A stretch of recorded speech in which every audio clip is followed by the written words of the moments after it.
If you abuse me, honey, you lose me, then you'll be left alone. Oh, baby, telephone and tell me I'm your own.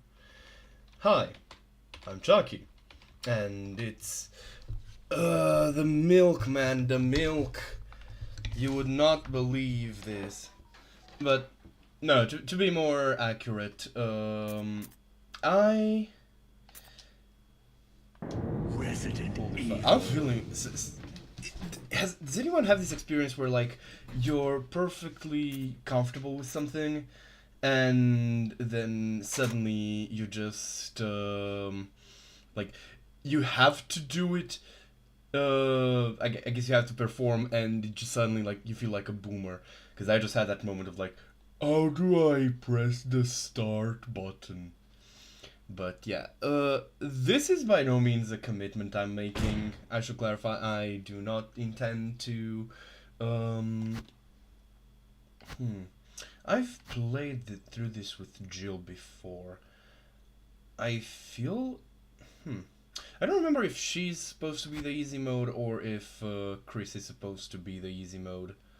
So I'm just gonna go with Chris for the sake of new gameplay. But um also I'm gonna skip cutscenes because it's fucking Resident Evil. I'm just doing this as a background to talk at you. There are only 3 stars members. The primary reason I actually wanted to start talking is because I woke up and I had this moment of realization. Because I was thinking about the Silent Hill 2 remake, right? Which is around the time I actually came out around the time I'd actually recently stopped streaming. And okay, focus. And honestly, that was a coincidence, I think. Maybe. I don't remember. But the simple reality is that another thing that I done did is actually started getting a therapist, so that's why we're no longer needed. No, but seriously, well, it was actually quite simple. I don't think I really had anything left to say or add. And while there were games that I found that I would like to try out, I've realized that I also kind of don't like streaming new games that I'm not familiar with. And honestly, for no other reason than the fact that what's the word I'm looking for? Kind of want to just enjoy them. Like, no offense, it's not that I don't enjoy streaming games, but I've realized that I enjoy streaming for the sake of like whatchamacallit, basically an informal show and tell, right? Because I like to show off stuff that I thoroughly enjoy, and when I'm playing a new game, I just want to enjoy it. I mean, I picked up a Biotic Factor. By the way, I should clarify, I've only played through this game one time, so there is a lot of stuff that I just don't know or might not remember, and there's also different puzzles for Chris. Anyway,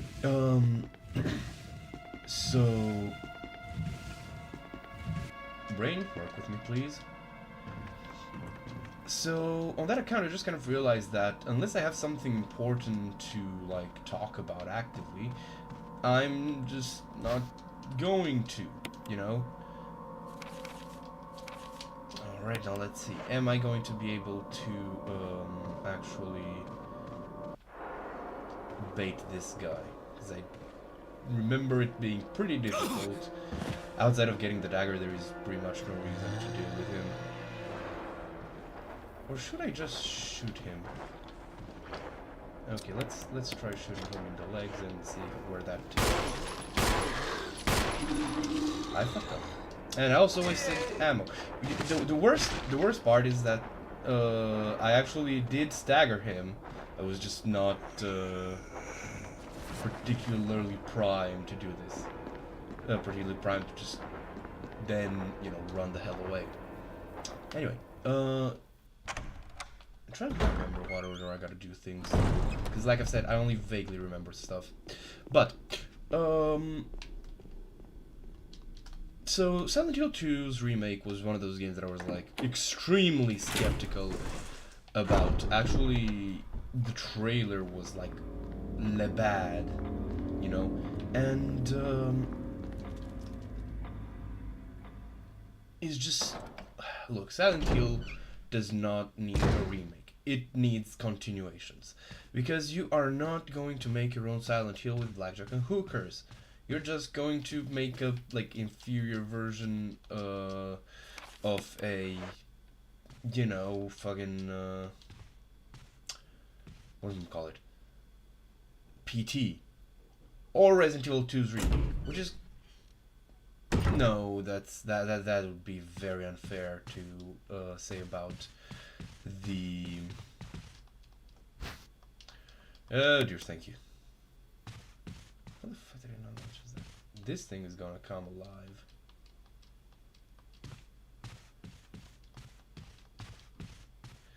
Oh god, I love so much how this game, like, look at this. There's a mirror and it works. Anyway, so just like, I don't know, I feel like to attempt to remake Silent Hill 2, like Silent Hill 2 is already peak. There's literally nowhere else to go, and in a move that made me feel very self-satisfied, because I basically got the best of both worlds. I got proven both right in a way that I enjoyed, and wrong. And no. I'll probably try this after making a save. And wrong in a way that you know, I benefited from.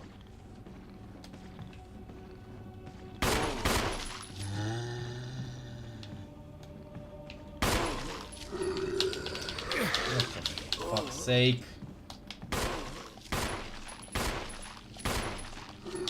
Fuck you, somebody.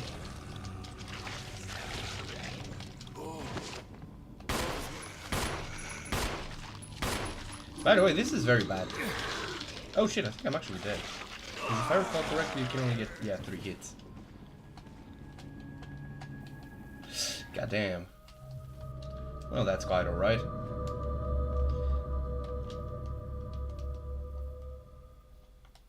Anyway, actually, I think it's a lot easier to play. Wait, not this. Go back. You know what? Fuck it, we're gonna go with this old save. Because I don't think I did too much. This might be just right after Kenneth. Might just keep the cutscenes, you know. Anyway, so, like I said, I got proven both wrong in that oh right, I got the gem thingy. In that the game was actually good, but also right in that it just wasn't better than the original. I am going to challenge anyone who says they think the remake is better than the original, if they've played it at all, to think, if you think Silent Hill 2, which game do you think of first? The remake or the original? Which gameplay pops into your mind? Because for me, it's the original, not the remake. But that's not through the like remake's faults necessarily. Well, it does.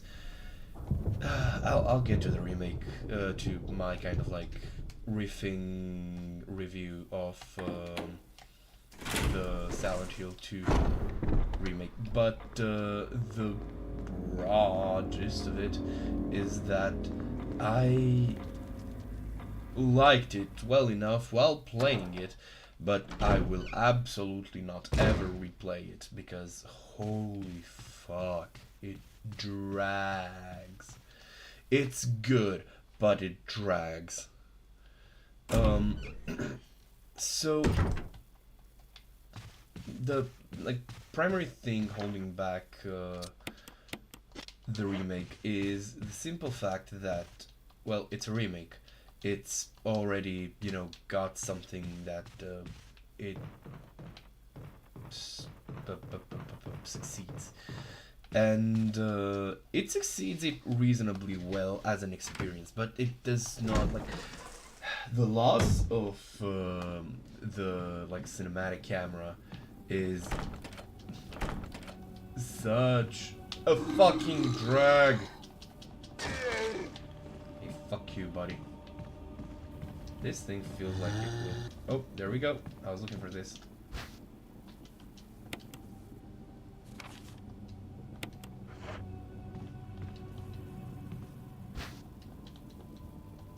Right. I need to find a save room. Come on, buddy. Easy does it. Oh shit! No,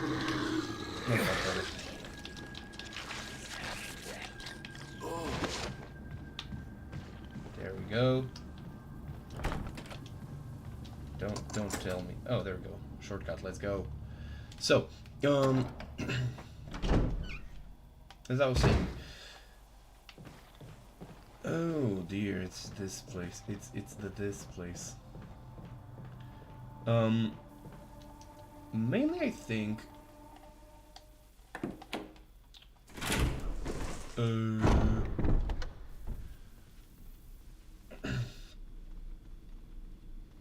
the, like, how should I put it? Because, like, the remake has a lot of good vignettes, but it is not nearly as memorable as the original, simply on the way you experience the vignettes. The original, due to controlling the whatchamacallit, the camera, it allows like some really artistic views that just give so much clarity to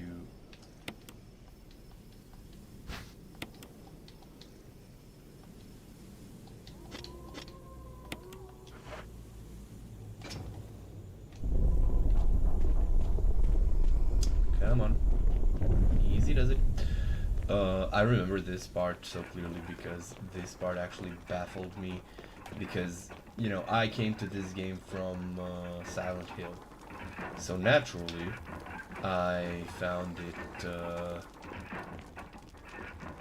just kind of fun, intuitive to do stuff like this. Okay, what's in here? A book is perfectly orientation.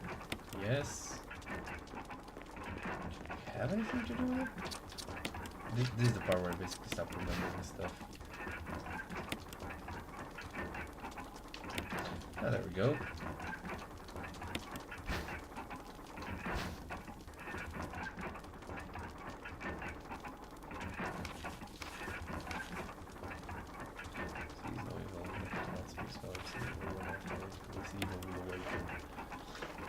I think that's pretty evil, guys.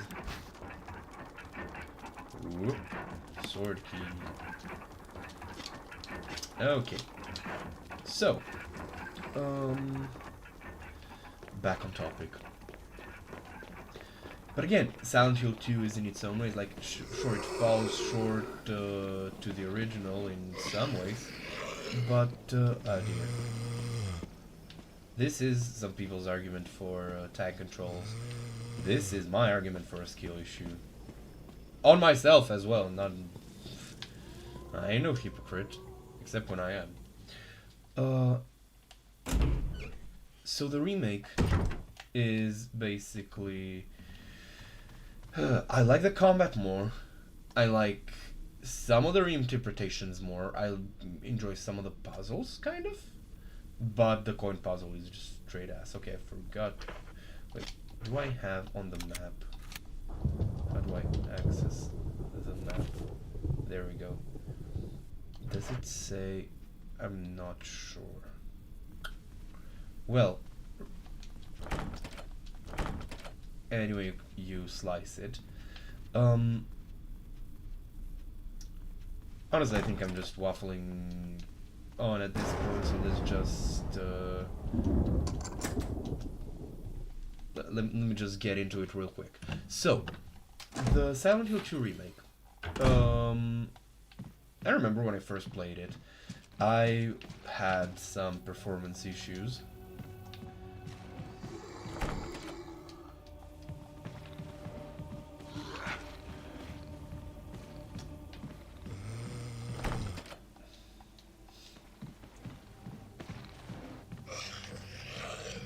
What? Oh, you're fucking with me.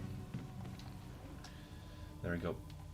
But then throughout the whole first part, like, there is a problem with, like, quote unquote natural lighting versus whatchamacallit, the lighting that you as the player can make with your flashlight. There was a part I remember in the early, basically expanded first stage where I kind of thought that they changed where the flashlight was because of how much darkness there was, and it was just like on the hip of some random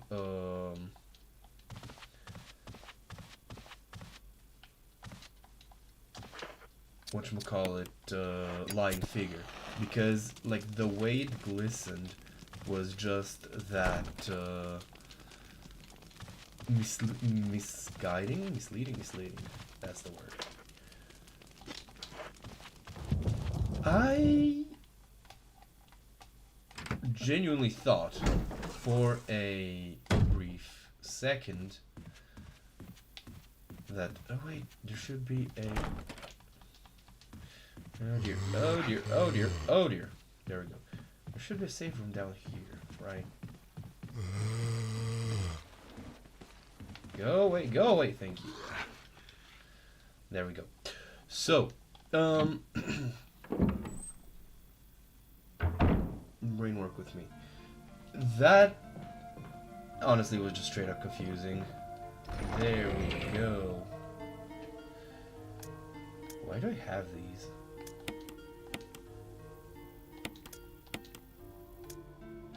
Just gonna leave this here.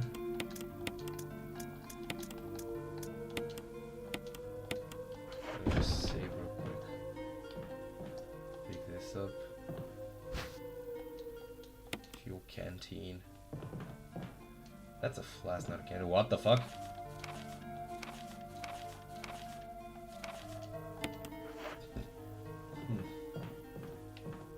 Oh, right, I have. Yes. Okay, there we go. Let's save. Old key.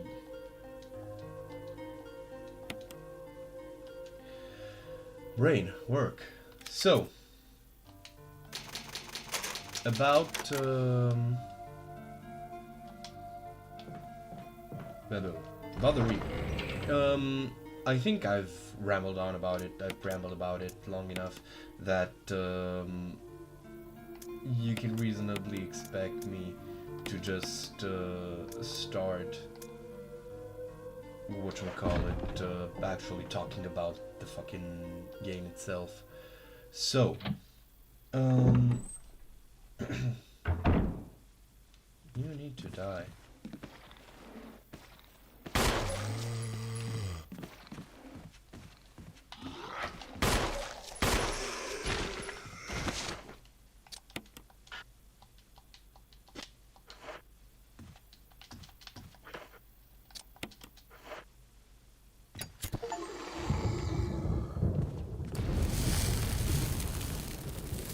Okay. That was so swift. I am way too proud of myself for how that panned out. But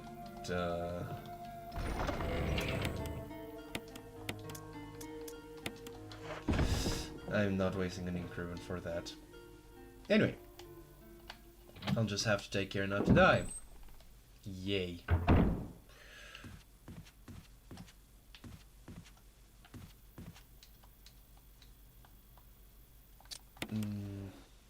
Alright, let's take a look, see. I think I have to go through it at least once, right? Hold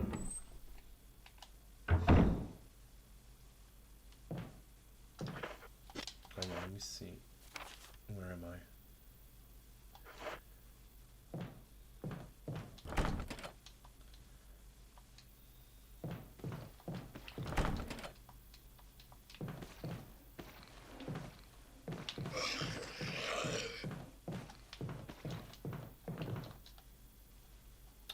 So, I can actually pinpoint the moment when the remake sold me on itself. Yep! God, that's a bad dog.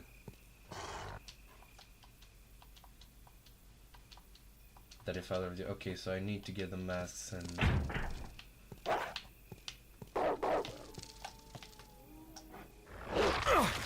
I'm dead. Or not. Let's go. Increase the tank.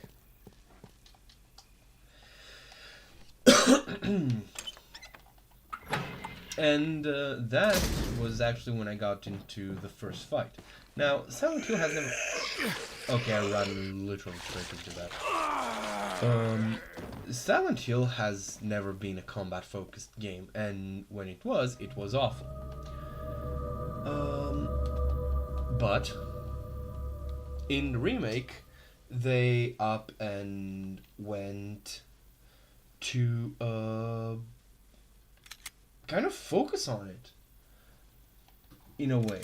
I don't know. It's hard to really put into words how I feel about it. But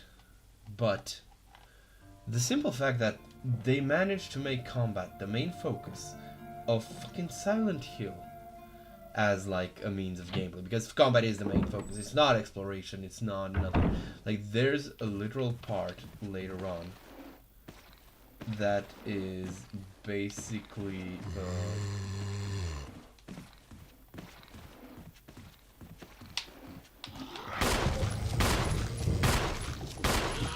oh, fuck off! I hate how inconsistent damage like needed is in this game.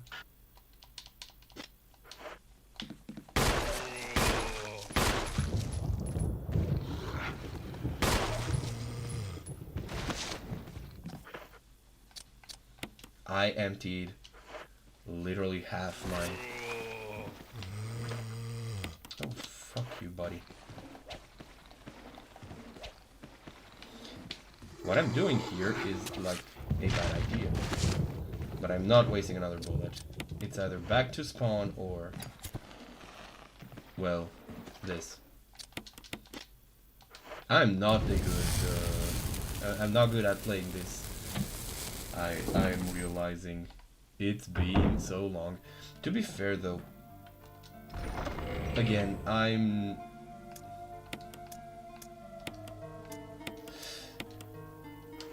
trying to remember. I'm trying to get back into the mindset I had when I first played through it, but I'm struggling, brothers. I'm gonna be real. I don't know why though, but I was like stingy as fuck. Anyway, so I don't need to go through that door. I also save scummed a lot more than I do right now. Let's see if it's just through here that I'm supposed to go.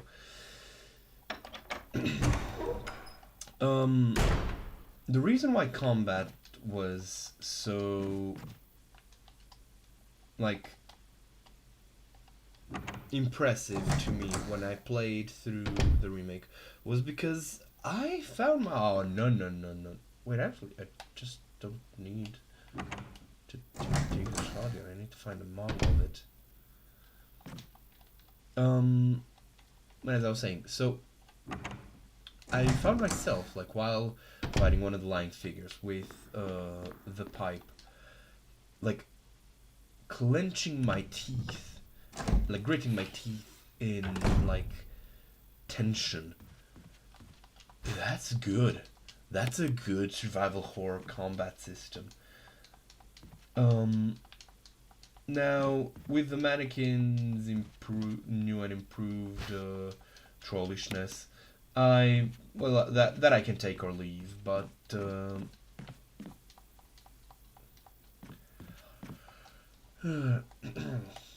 fact that the way combat works, at least starting out, was enough to like make me grit my teeth and like just tense up whenever I got into combat, and that never really went away.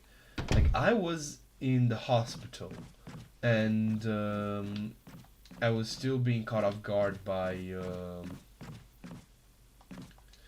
mannequins, because the mannequins, you know, have that new and added thing where they sit still, which is just great because it expands on something that was there previously. Remove the plug. Yes. Something's gonna emerge from the water, isn't it?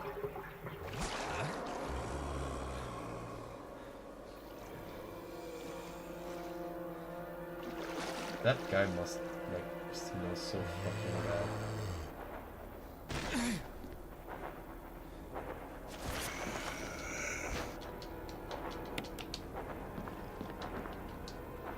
Let's see if I can cheese this guy.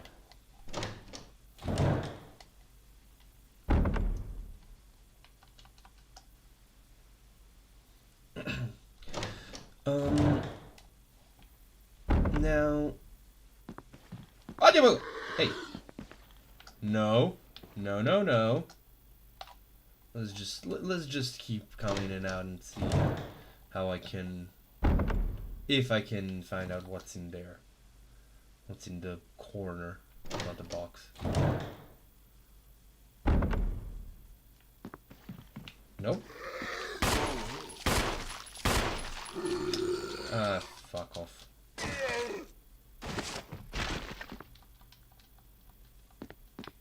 Are you taking the piss? Is this guy dead? Is there anything else in here? What the fuck? This is what we call being greedy. And greed is... It is not a man's right. It is a man's duty. Yes. I want to see what's in here. So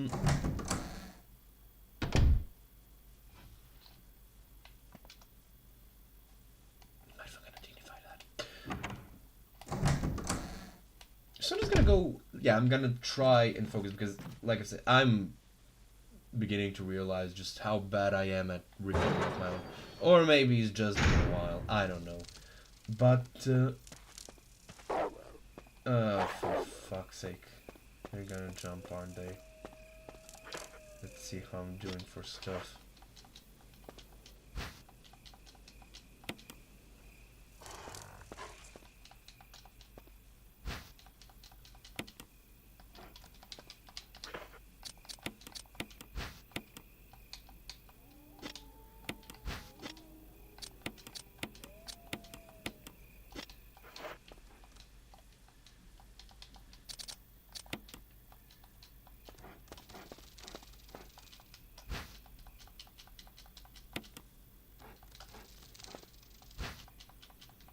Sorry, I'm tense.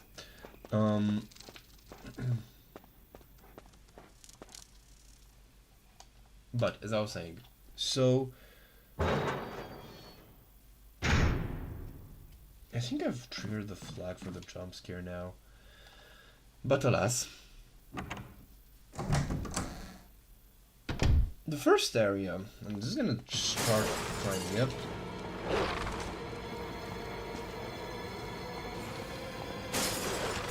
Oh god.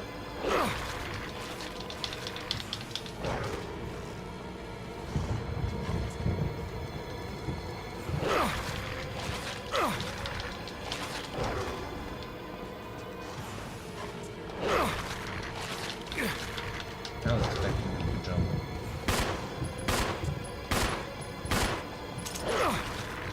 And I'm out of ammo, because of course I am. Just run. Let's get out of.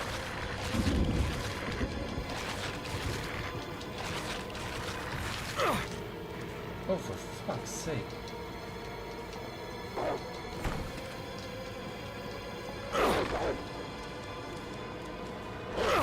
Yep, I'm dead.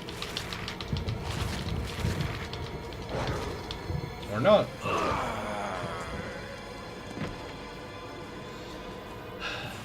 Time may pass. My ability to riff might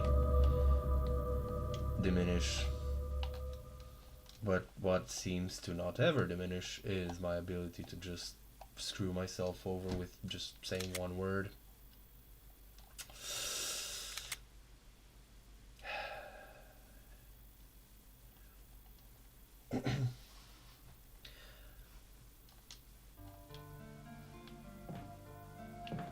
I should have probably picked a more chill game. I was considering actually showcasing a biotic factor. Wait, do I have... Yep. Wait, what? Oh, there he is.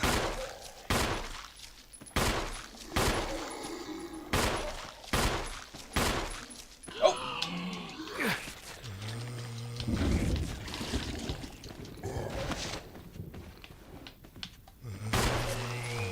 Actually, let me just use the knife on the...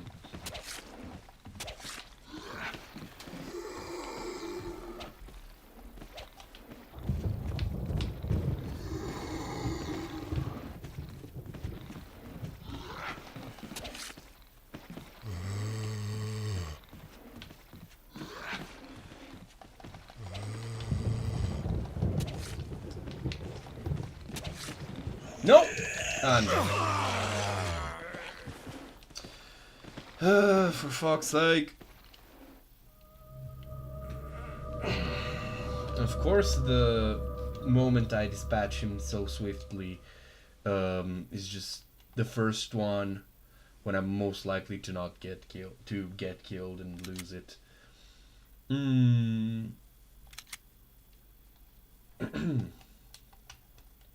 But alas. So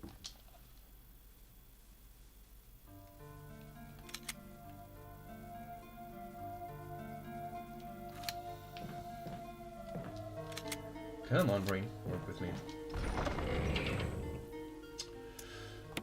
I hate the fact that my brain just isn't braining.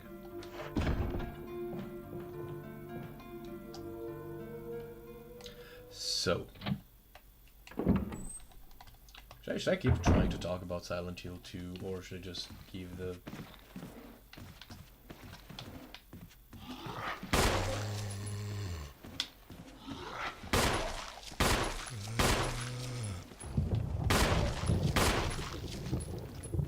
Down you go, buddy.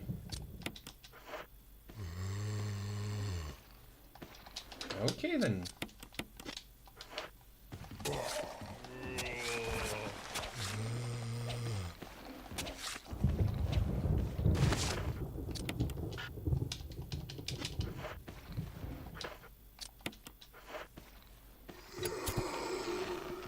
I'm beginning to realize that the knife, at least for Chris, seems to have a really wide range when I'm not aiming for the head.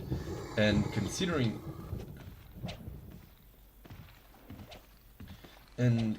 how the point is to, you know, just get many hits in and not waste ammo, you know what, I think I'm gonna stick with that.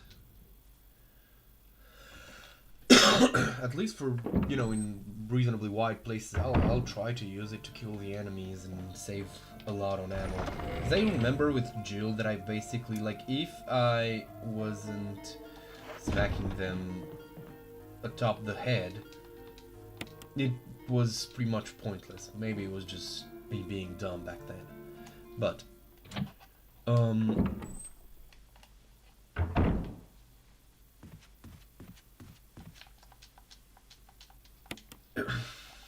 so, if the first area of the Silent Hill 2 remake, I am still struggling to get through this bit, but like I said, in the first area, I was kind of like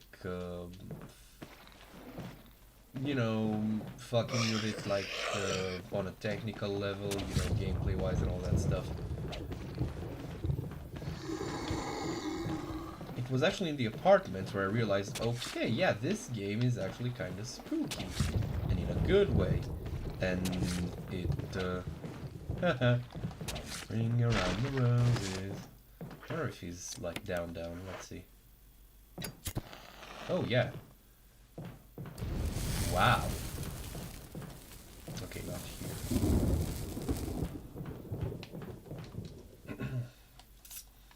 here.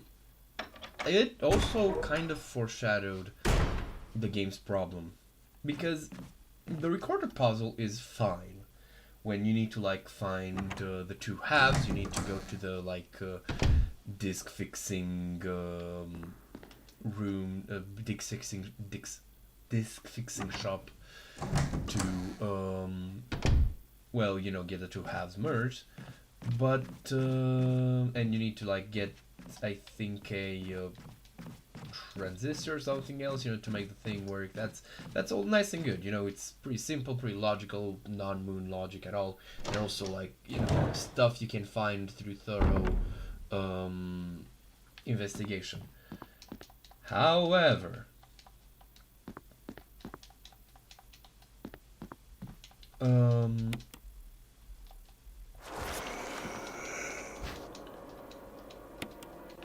I wonder if this guy can break through doors. I know there's some doors that break down, but I don't remember which one. I know there was one between two hallways. I wonder if this one's one of them as well. I think it is.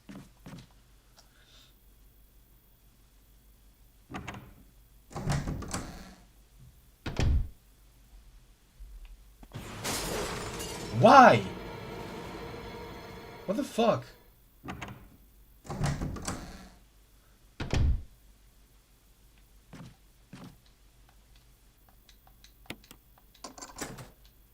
It's supposed to break after like a few passes, right? Or is there like a chance that it doesn't break on the first time through, or what?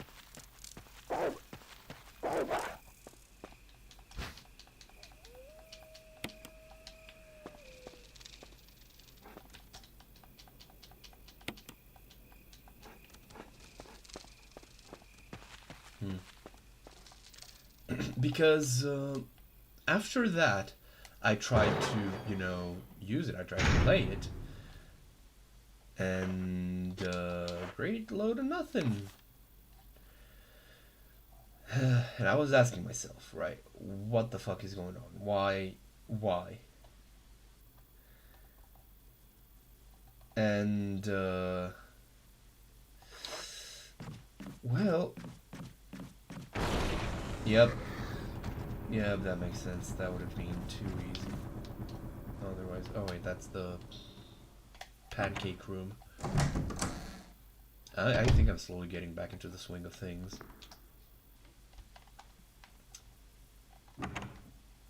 And I actually had to go, literally, like, I just looked up the location for the coin, because it was on release day. I just watched other people play through it until I saw where they grabbed the coin from. Because, like, it's just, no, that's that. And I was annoyed at the time, too. It's just, you know,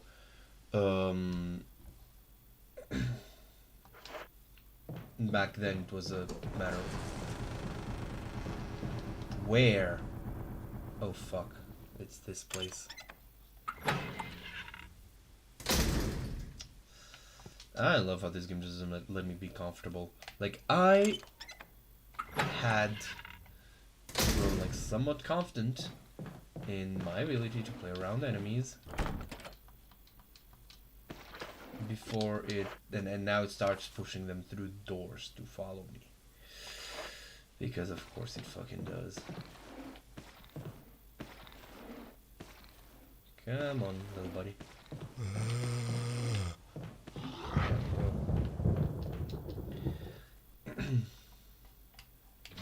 I swear to God, if it follows me in this hallway as well, then I'm just gonna give up. Should I save? Nah. We're being greedy.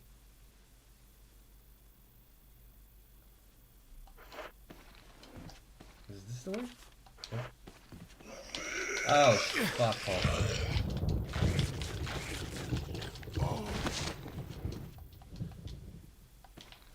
This is not the nuzzling that I was promised. After I was also not like oh shit, this is the map. Let's go. Oh, this is the thing I was remembering. Let's go back in here and pick up whatever else was left.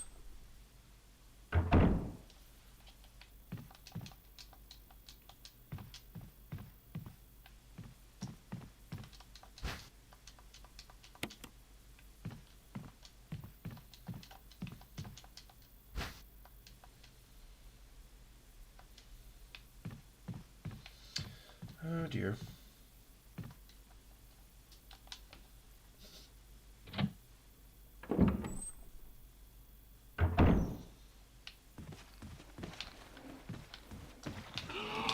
Oh, fuck. I'm not gonna lie, this... Josh Hayes spoke about, like, quit moments. And this is a quit moment. In as much as, like... I'm gonna be real, I just woke up and chose streaming. Because I'm kind of waiting out the clock for reasons, and it's kind of late enough. And you know what? I've actually decided it will be a quit moment. I'm just going to leave this as nice background noise to just kind of actually manage to get my point out regarding the remake of Silent Hill 2. So, the pre-game area, the walk to the town, extended, obviously. Don't feel particularly strongly about it. I like the fact they changed how James is in the bathroom. The fact that he's no longer like was ace. Good guy Bloober team. Genuinely, I'm so fucking happy that I was wrong about that. I have not will still not be too happy with the change in camera perspective. I think the change in camera perspective was only to the detriment of the game. However, the fact that the game was actually designed around that and has aspects like the way the camera moves and that kind of lags behind you at times to increase the anxieties and emulate like opening a new door. Fucking nice.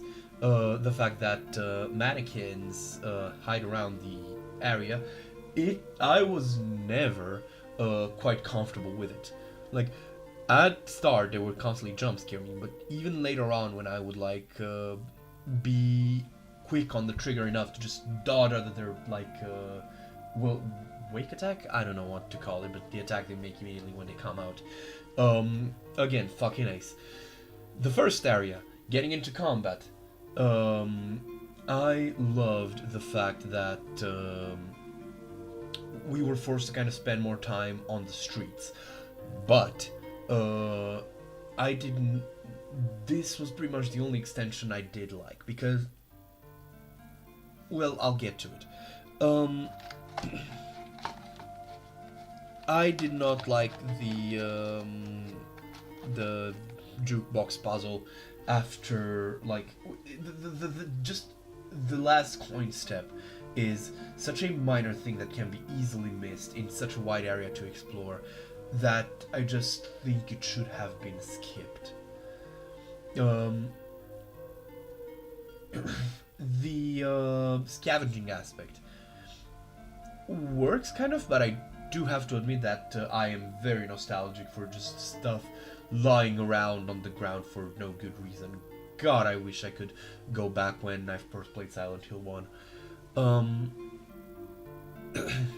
By the way, I just realized that my voice sounding wrong might actually come across on the recording, and I have no idea why. Just these mornings my voice sounds off sometimes.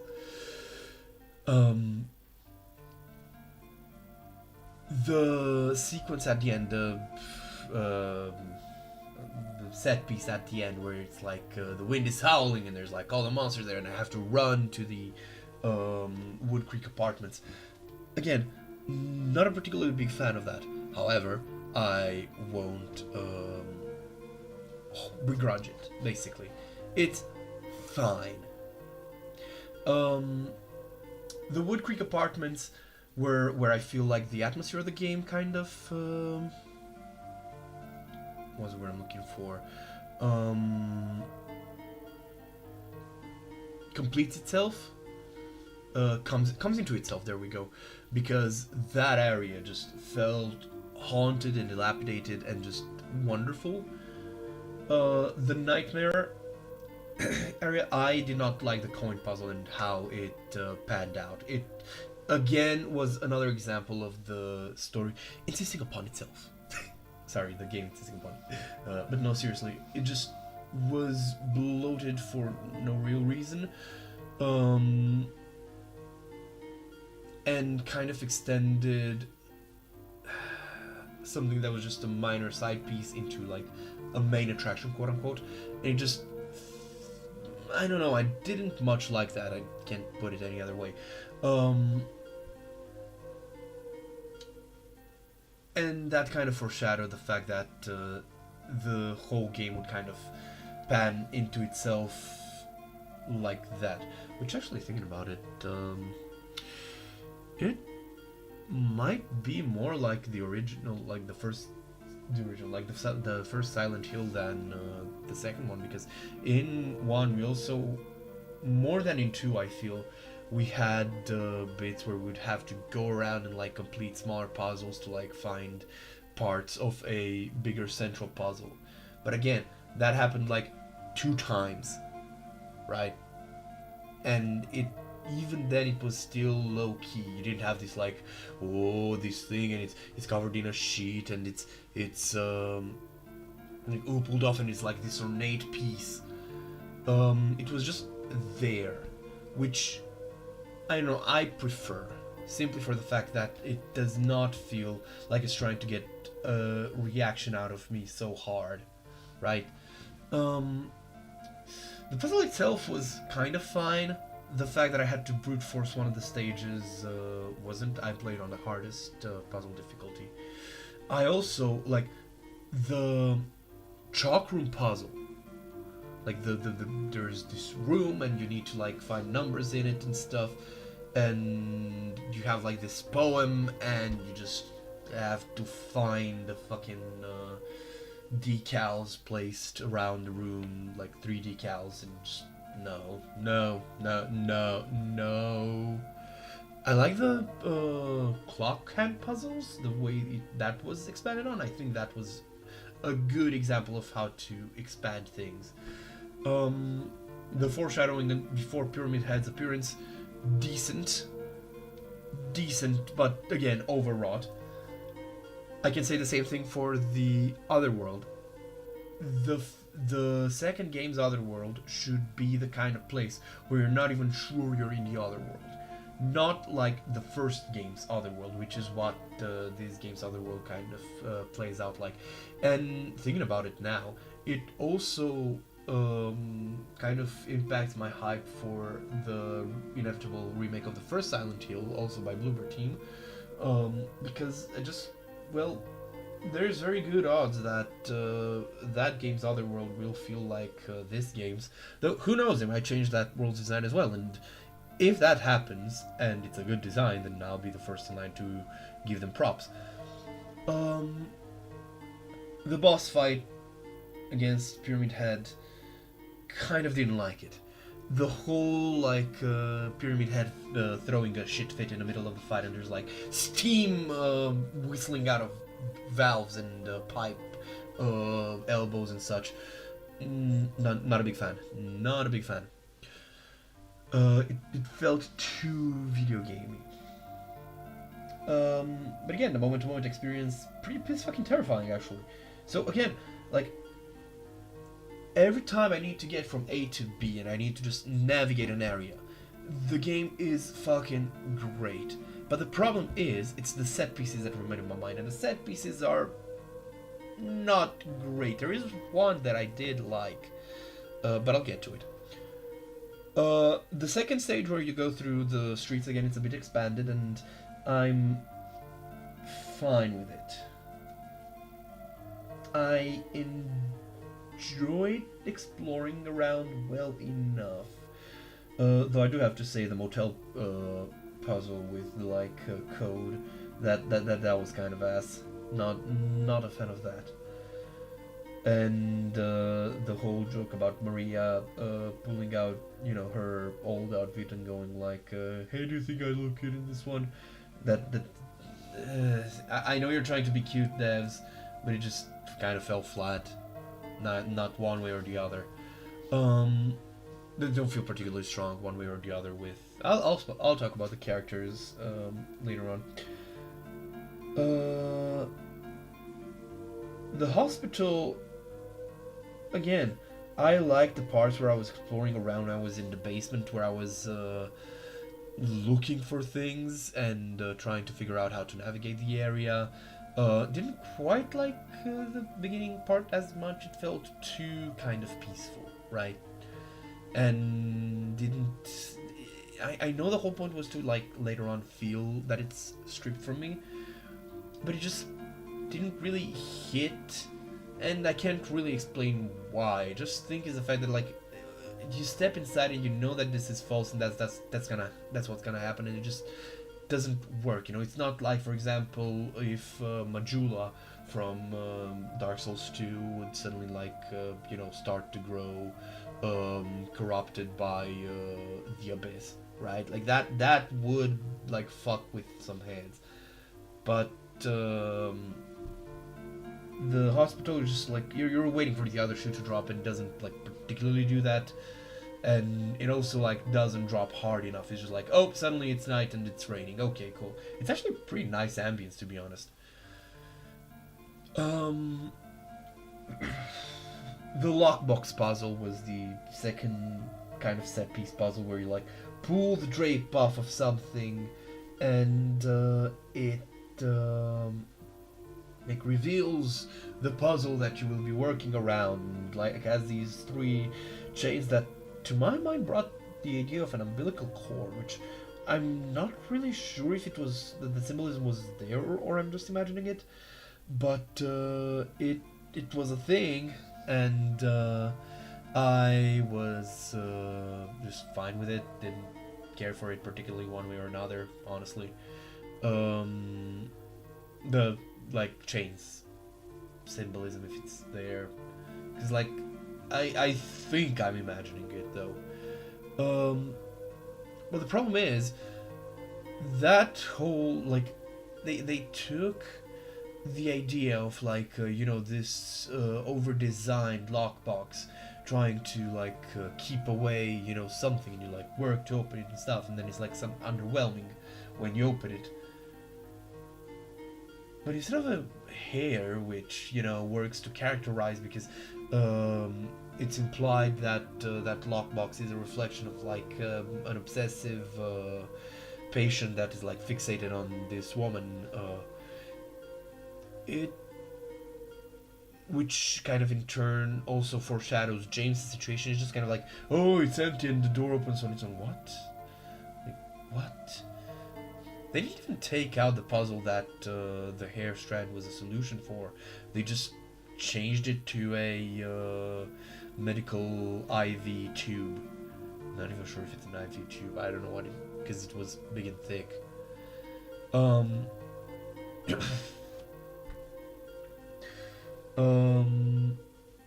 The chasing following afterwards is just didn't feel particularly strong about it the first time in the original as well. So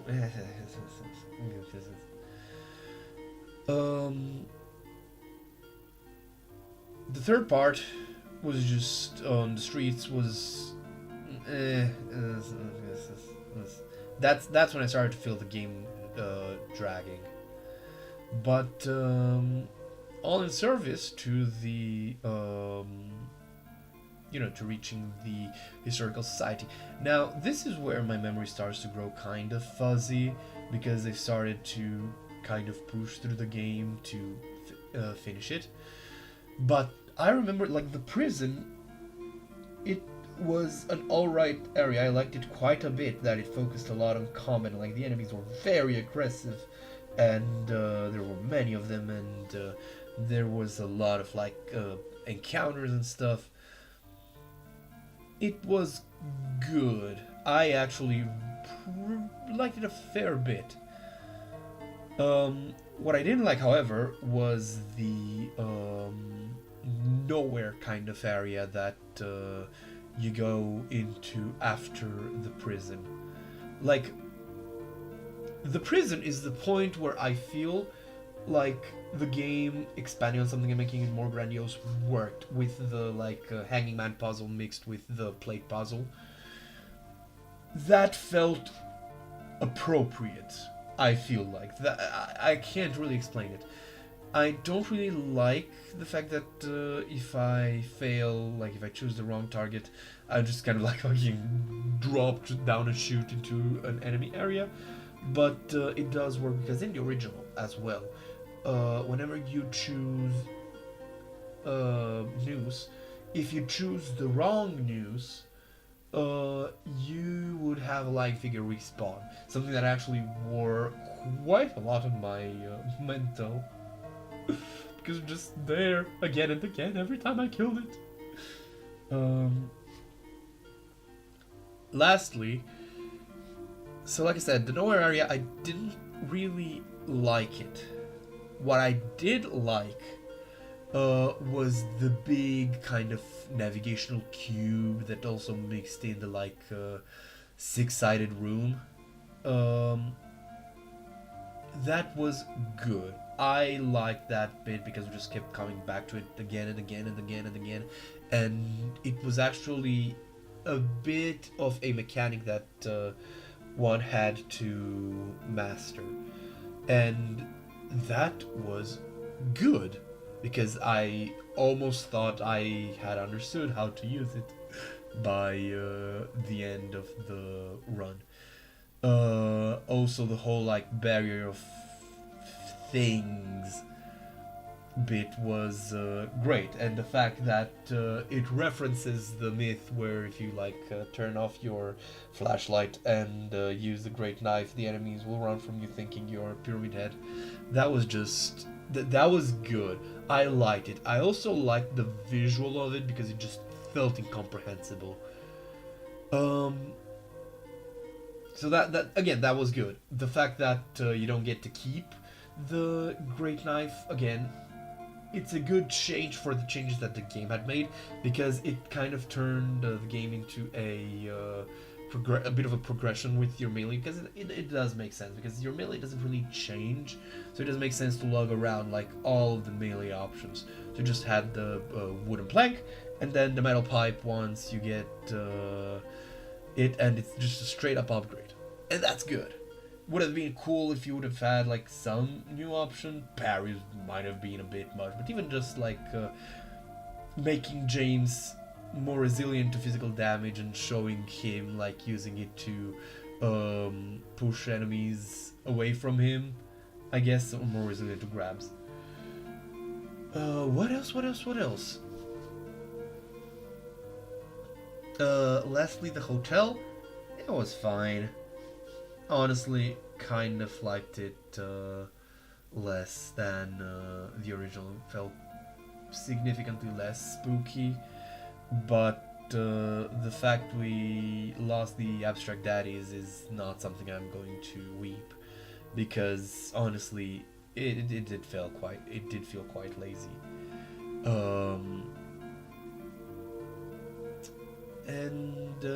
Yeah, I didn't really like the finalize of it, and I didn't really like the final battle for how overwrought it felt. Again, it insists upon itself.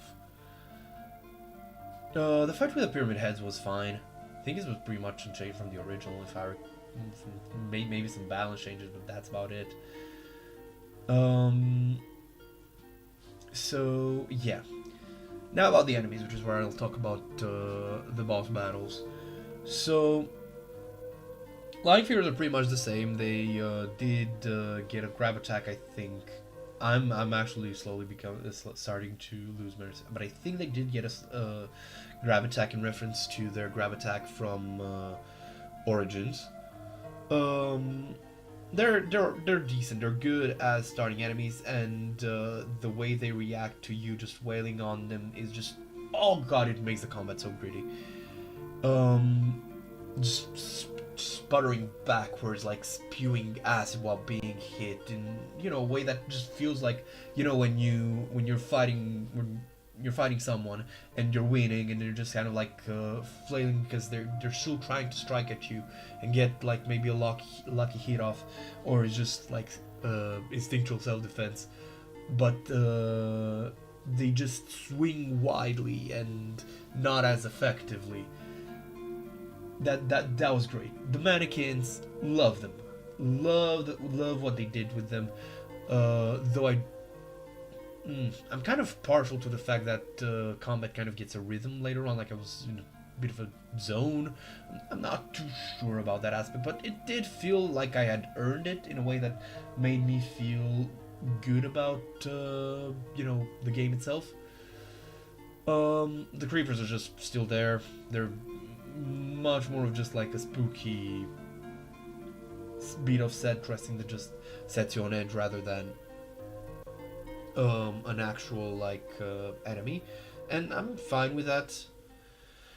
The nurses, the titular nurses, I am not too happy with. For starters, it feels like the elite nurses, the ones with knives, are supposed to have more health, but they don't.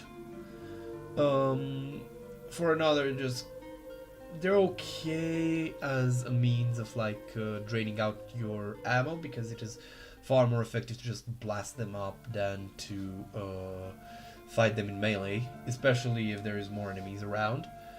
But I just don't like their design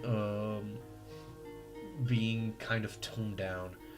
However, speaking of toned down, going back to the line figures a bit, I actually didn't realize they had zippers on them in the original as well, so that's pretty neat. I also am not too sure about them being glistening, like they're grungy and dirty and maybe there's like liquid on them, but I don't think they should be glistening. What are their enemies? The Mandarins. The Mandarins were pretty much updated into an actual enemy rather than just a brief encounter. They were pretty much the same way, and I am 100% certain that they are in Silent Hill 3 just reused as the closers with like barely any changes. I think that's all the normal enemies. For the bosses, Pyramid Head, pretty much showstopper if anytime shows up. However, I much prefer the second encounter with him over the first. For the, like I said, overwrought reasons. The Flesh Lips are great in how they allow you to like actually see the creature's design and kind of demystifies it in a way that I actually like, for no other reason than I think the Flesh Lips was one of the few designs in the original that I just kind of felt was also overwrought, in that like it felt like it tried to have so much mystique about itself in a way that it just didn't have. The fact that its fight is actually pretty complex and well done, I liked it. Like thumbs up from the Chucker. The Abstract Daddy was far more of a set piece than a fight, and I'm again okay with it. It feels both like more overt and less overt in what it is, because it's impossible to play through it without realizing, oh, he's an abusive father. oh, he's Angela's conception of her abusive father. However, the sexual aspects have been toned down outside of its design. Notoriously, the lack of pistons outside of that, like one big one, right? Again, it's different, and I'm fine with it. I didn't like the gameplay too much. I found it a bit boring, but very much as a set piece. I also think it kind of thematically fits because, you know, most abusive people towards their children, once they're stripped of their parental power, they're just tiny, insignificant snotlings with nothing to their name, despite how they might look impressive to the child. And like I've said, I didn't quite like Maria, in part because it felt like a retread of the Flesh Lips. And for the last bit, which I'm just gonna talk about the characters and how they're portrayed and which changes I liked, which changes I didn't, which across the board generally, like Eddie, fantastic, just no complaints. I know that they were kind of going for a like dim-witted, like mentally, not mentally and emotionally, like what's the term? Like I want to say clinically immature. Is the word I'm looking for? No, he's given kind of like this this design and this. Is played in this way. There is like you know, he just looks like an overgrown baby, which doesn't really work. It's too cheesy, and you know, admittedly, I don't like using this word, but I'm not gonna say that selling YouTube is problematic, but it's just a waste of potential compared to the Bloober Team did Eddie justice, man. Like, he was great. Especially the fact that they removed the "Let's party" line. Angela is a mixed bag.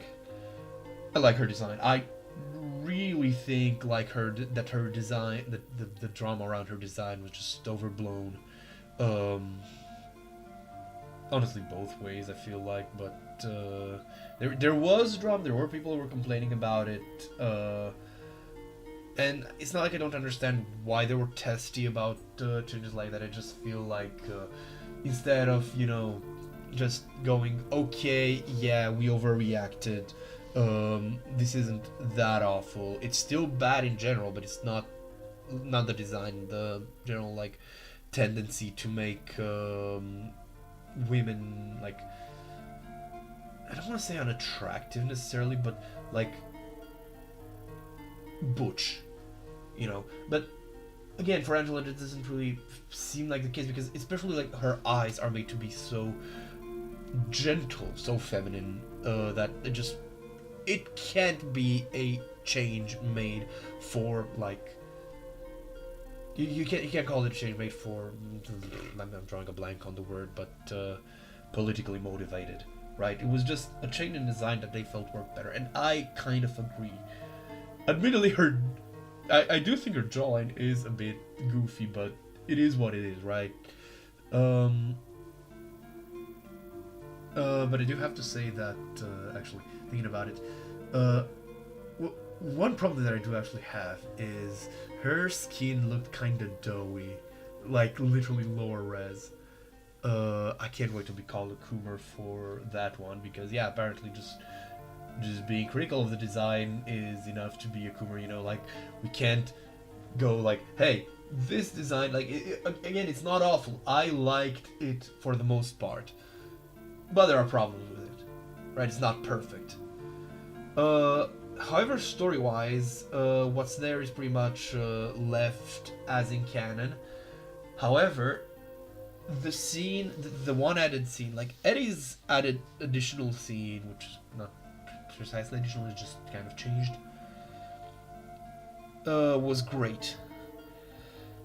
because of how it kind of like worked with subtlety to, you know, point out some elements that just James would not realize, like the way Eddie just suddenly turned literally frosty towards James when James made that comment. That just like that felt natural, you know, like, oh, I see you got your appetite back. That's great.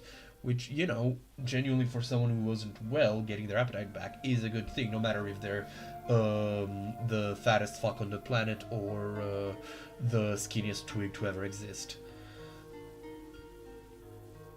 But Angela, though, her added scene, like, it felt like it was written in a rush. It was crunched. Because she comes across as like a petulant, self-righteous, just bitch. Like, she's concerned that James might have like ill intentions for Laura, and she's also afraid of James, which is fine. But like, she has enough balls to like tell him, you know, you leave that child alone. I'm not quoting it verbatim. But then she's like too afraid or too disgusted of him to just like you know, keep an eye on him or like work with him or like even point him in the wrong direction. Like, all she literally does is like you know, take an innocuous statement which is just like, look, happy to see you. I know that it's a statement, and I realized when he used that specific phrasing that what they were going for. But it just felt so awkward and shoehorned in to kind of like cause a similar scene of like her reacting to his perceived harassment. It does not work. Like, she immediately freaks out. She immediately and then she also just like runs away. You know, like, I can't stand people, especially when it comes to children, actually. I can't stand people who don't put their money where their mouth is. Like, if you think a child is in danger, or rather, if you know that a child is at any form of risk as an adult, and your decision is to just like not do anything about it for your own interest, you are fucking scum. There are few things in this world that piss me off more than grown-ass adults kind of like basically letting kids fend for themselves. And hypocrisy is even worse. So the fact that she initially goes on the offensive, like, oh, you're trying to get your hands on that kid. Like, yeah, it's a dangerous place as far as I can tell. She's in danger. I need to protect her, you know, since I am a grown-ass adult. And she goes like, no, you're trying to get your hands on her. You are a bad man, you get that? And he goes, okay then, help me find her. So that, you know, you can see that we'll just be protecting her. No, you are dangerous. You are dangerous. I need to go find my mama or something. Like, no. That scene genuinely made Angela come across like an insufferable person. And I get the fact that, you know, the idea of the like perfect victim, quote unquote, is stupid, and I agree with it. However, I am still allowed to be annoyed by the fact that they took a character and like they failed so much in trying to portray like what they intended to portray, they just made her come across as, you know, like I said, insufferable. And Laura, there's not much to say about her, to be honest. I think she kind of like comes across as nicer, sweeter, less bratty past her initial appearance, which, you know, she was fine. She was fine in the original as well, in my opinion. And the big one is Maria. Now let me just start with her design again. I like it. It's fine. Different from the original design, but she does look beautiful, you know, and I feel like it also works to kind of like recontextualize James. Like, the aspect of sexual frustration is not that present here, but it also kind of like works to make him seem like he liked when Mary was put together. Basically, it feels like she was in some ways calling the shots.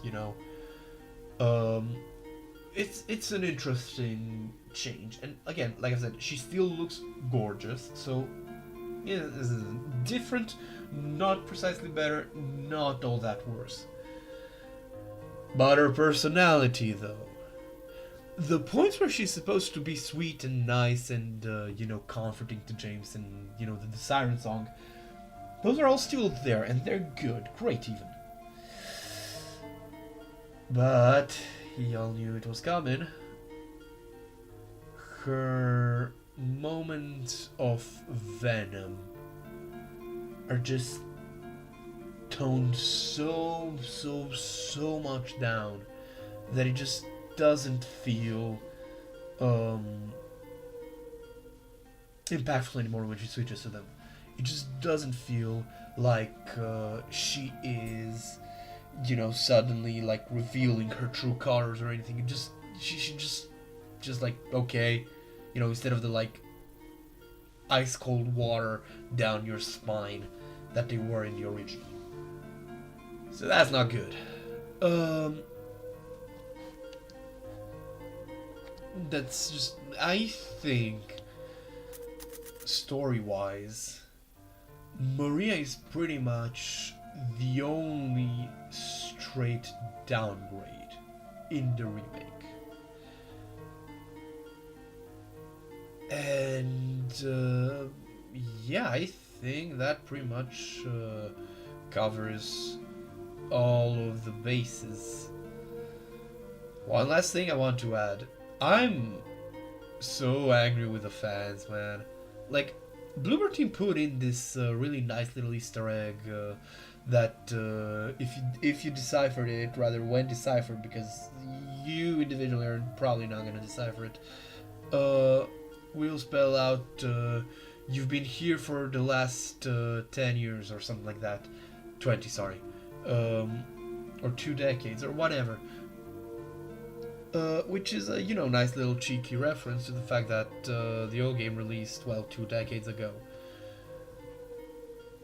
But that, combined with the references to the game that, they had all these bits that they added in, which are in reference to scenes in the original. Holy shit, I just remember one thing. So there's this bit early on, right? In the other side Wood Creek apartments where you need to find weights to kind of like balance out a puzzle. It's like one of those small puzzles, like well enough. One of the parts is like you're looking around, right, and you find a bathroom and there's a light like behind the shower curtain and you see there's like something that looks like a figure behind it. Holy fucking shit, that was so good, man. Like, I could probably gush on end about various like small moments that are just so fucking great. And just on the bigger picture, a lot of the core parts that I don't really like as much, Also, I have to clarify something. Like, the game is way too long. Like, it overstays its welcome once you reach like. I'm not gonna, because I want to wrap it up. But I could go on and on about like all these moments just didn't need to be there. But so they have this nice little Easter egg combined with all these nods to the original, with parts that are like not present in a mechanical sense because they just couldn't have it, and are however referenced. Like for example the alleyway behind Heaven's Knight. The staircase and all that. But the fans, because some people just, quote unquote fans actually, because some people just can't take their dick out of things, they took that nice little Easter egg that, again, nice one, Bloober. Like, genuinely great job, Bloober team, for the whole remake. I am very pleasantly surprised. And they just like started running with a theory that, oh my god, it's actually a loop. He's been here for actually 2 decades, which just doesn't make any sense. How the fuck do you explain Laura? She's just a construct, man. Uh-huh. Say, have you heard of, I think it's called Hanlon's razor. It's some form of razor. That is to say, the simplest explanation is most often the correct one. There is a more accurate way to put it so that, you know, people don't overuse it to just simplify everything, but to a layman in general, the simple explanation is the best one. There are notable exceptions, but yeah, the most likely one. So you have to assume that Laura, despite showing literally no inconsistencies or issues like the other characters, and actively like describing interactions with a live character, that's not to even talk about like technology and such aspects, is a construct of the city. Okay, sure. But all this being said, like I said, if I think about the game, right, I think back fondly on it. It's been months, because I think I played it pretty much on release. It's been months, and still there are very good odds, because it's been a year, I think, or more since I've played the original.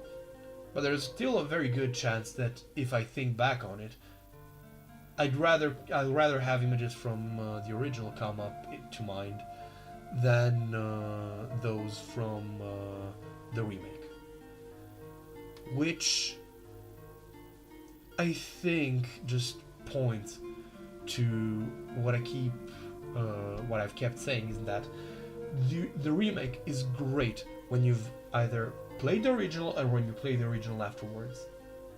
They are two pieces that work well in tandem and are both worth experiencing. But sadly, as a remake, unlike this year remake actually, which, if that connection was there, it was made subconsciously, it does not replace the original in under any subjective lens. But again, the simple fact that it can stand next to the original is praiseworthy in and of itself. Because remember, the original is considered literally the best horror game of all time, and one of the best games, pretty much the game you point to people when you want to prove that it's not just, whatchamacallit, that games are not just kids' toys. But with that, I can feel my voice starting to give up if it hasn't already. And I do want to get on with other things. I could not have made this while playing the actual game. I'm sorry for clickbaiting anyone who's listened to this through to the end. But with that, again, I make no commitments that I'll keep that I'll like make a whole playthrough of the remake, because I do enjoy playing it on my time.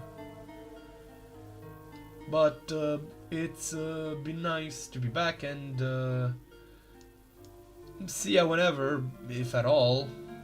Have a great rest of your day.